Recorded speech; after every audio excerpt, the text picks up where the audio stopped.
In this little-known village of Sikapuri in Assam's Morigaon district, around 80 boys and girls come to practice volleyball. They do not have suitable shoes or knee and elbow pads, but they don't mind the occasional bruise. There are no fancy indoor stadiums with synthetic courts and bright lights as seen in televised volleyball games. The kids at the Pragjyoti Volleyball Coaching Center practice on 3 rectangular courts on a field abutting a namghar, which is a prayer house. The game of volleyball has taken over Sikapuri and other villages and towns across Assam thanks to a homegrown initiative called the Brahmaputra Volleyball League.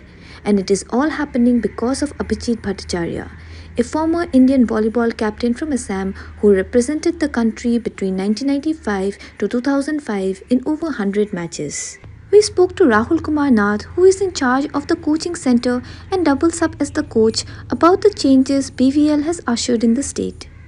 আপোনাক খুদিব বিচাৰিছো যেহেতু আপুনি start কৰিছে এখন প্ৰথম অৱস্থাত কিমান সহযোগিতা পাইছিল গাঁৱৰ মানুহৰ পৰা আৰু এতিয়া কেনেকুৱা গাঁৱৰ সহযোগিতাটো বহুতেই মই প্ৰথম 6 জন ল'ৰাক পাইছিলোঁ মোৰ ইয়াৰ পৰা মোৰ তাতে মই মানে ইয়াৰ পৰা প্ৰায় 15 কিলোমিটাৰ মোৰ ঘৰ তাতে খেলিবলৈ লৈ গৈছিলোঁ যাৰ সিহঁতে সদায় চালোঁ চাইকেল লৈ অহা যোৱা কৰে 6 জনৰ পৰা বাঢ়ি সদায় প্ৰায় 20 জনমান গ'লগৈ তাৰপিছত মই ভাবিলোঁ 20 জন ল'ৰা ৰেগুলাৰ ইয়াৰ পৰা মোৰ ঘৰৰ ওচৰৰ ফিল্ডলৈকে ভলীবল খেলিবলৈ চাইকেল লৈ অহা যোৱা কৰে সিহঁতৰ কষ্টটো চাই তাৰপিছত মই ক'লোঁ যে তোমালোকে এটা কাম কৰা তোমালোকে তাতে এখন নেটৰ ব্যৱস্থা কৰা মই তোমালোকৰ তালৈকে যাম সেইমতে মই 2021 ফাৰ্ষ্টতে ইয়ালৈ আহিলোঁ বৰষুণৰ বাবেও আমাৰ বহুত অসুবিধা হৈছে বিশেষ গাঁৱৰ মানে গোটেইখিনি অভিভাৱক গোটেইখিনি আমাক এনেকুৱা ছাপোৰ্ট দিলে মানে তাৰপৰা মানে গোটেই ল'ৰা ছোৱালীখিনি বহুত সুবিধা হ'ল খেলিবলৈ এতিয়া এটা নহয় দুটা নহয় আমাক 3টা কোৰ্ট বনাই ৰাখিছে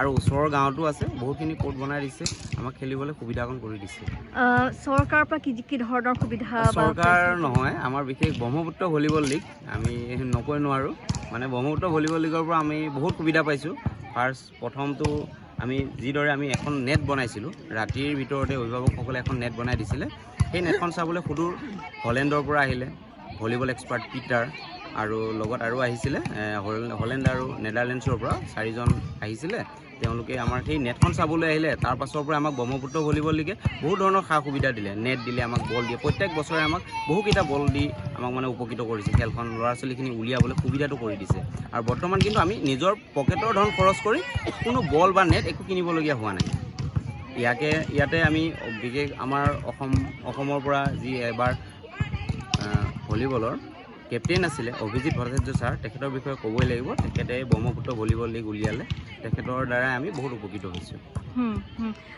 Meanwhile in Delhi, Bhattacharya juggles his 9-to-5 job at ONGC while managing the entire league over phone. When the 4th season of BVL kicked off this year in October, there were 390 teams from 144 villages. The number had ballooned from 50 teams from 116 villages that participated in the first edition of the league. We met the former Indian team captain to talk about how the league started, the challenges BVL faces, and the state of volleyball in the country. So could you tell us the origin story of Brahmaputra Volleyball League and how it started? Brahmaputra Volleyball League actually is a collective efforts of few former volleyball players of Assam. They felt that the game they loved so much, they wanted to promote this because children were playing the game in remote corners, but they hardly had balls, net to play. So idea was to just support them. That's how we started a mission called Assam Volleyball Mission 100. The objective was to collect 100 balls and to distribute among the children those who were playing volleyball. And that's the time, it was in 2019 we started, but then COVID came, everything came to a standstill. During the COVID we started like giving online training through cloth balls. So post when COVID was over, so there were a lot of children who got into within us, like around 35 centers which we were supporting. So we thought that how to go about with now, because we do not have funds, we do not have any sponsors. So that's how the idea came up. Like if one village goes to other village and a host village arranging a meal for them, organize the matches, and in the evening the children may come back. On the other weekend, the next village comes to this village. So idea was to like engage the community. so that someone donating rice, someone donating potato, and organize a community meal. That's how the league would work. And this way, children also get to see 3 new villages. So we made a pool of 4 villages, and then we found ki there is a transportation cost to it. So we do not have funds to cover that. So I just made a small plan ki if anyone wish to adopt a team by contributing a token amount of 14,000 rupees. So many well-wishers came on board. Aparna Papat was among the first who came on board to support this, and they were former badminton players. So with that 14,000 rupees, we provided a playing kit to all the children, and also the transportation cost was covered. So community came together. So that's how the league started, and like we are in season 4 now. We started with around 50 teams, 33 boys team, 17 girls team. Today we have 390 teams. More than close to 5,000 children are participating. Another 5,000 are playing under our initiative. And we are spread across like 28 districts of Assam in 158 villages. Right. So, since the time it started in 2019 to the 3rd season, what are the changes that it has taken place? A lot of changes. Like now, look, all these are like driven by one center in charge in every village. They are not like qualified coach, or they are paid to train the children. They are just the volunteers who love the sport. Either they are into farming, they are into agriculture, they have a small shop to run. But evening 2 hours they spend this time with the children. And there are new villages coming to join us. And we have just given them a ball and a net and a week of coaching. But earlier there were no children coming out of their house to play any sport. Now in a village there are like 150 children every day coming out to play this sport. This center in charge are now empowered. They bring the community together, organize a match there. They take the team to away village, play matches. So entire this is happening on a community move. Like they were former women player who left the sport long ago. They were housewife now. So when they got to know about this, they started volleyball coaching in their own village. So slowly, like step by step, there is a story of change in every village. You go to somewhere, then you find someone like taking tuition classes of the children, completing their course. In some other places, people were going to different places to identify players, and somewhere like all the women coming together to make a net overnight so that more children get to play. So we are seeing these changes. They are empowered also. The girls are also learning. More girls teams are coming on board.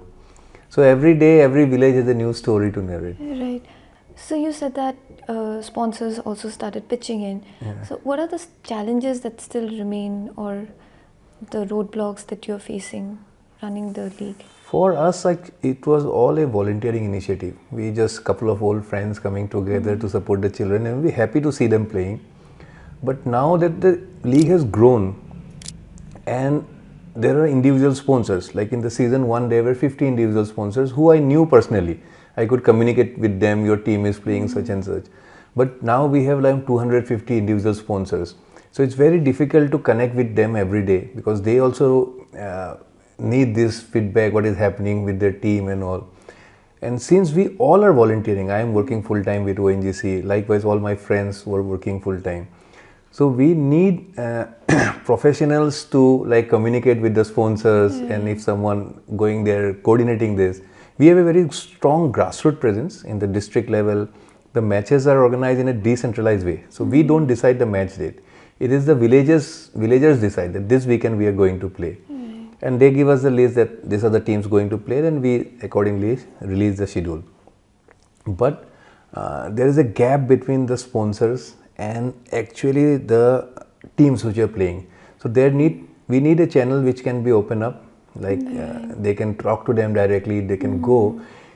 40 to 50% we are successful, but probably we need more of this. We are also broadcasting these matches live through bamboo tripods. Now we have tripods definitely, where like our sponsors, those who are adopting team, they are our sponsors from US, Singapore, Dubai, Germany. They are watching these matches. So at least that is that assurance they have that they see the children playing.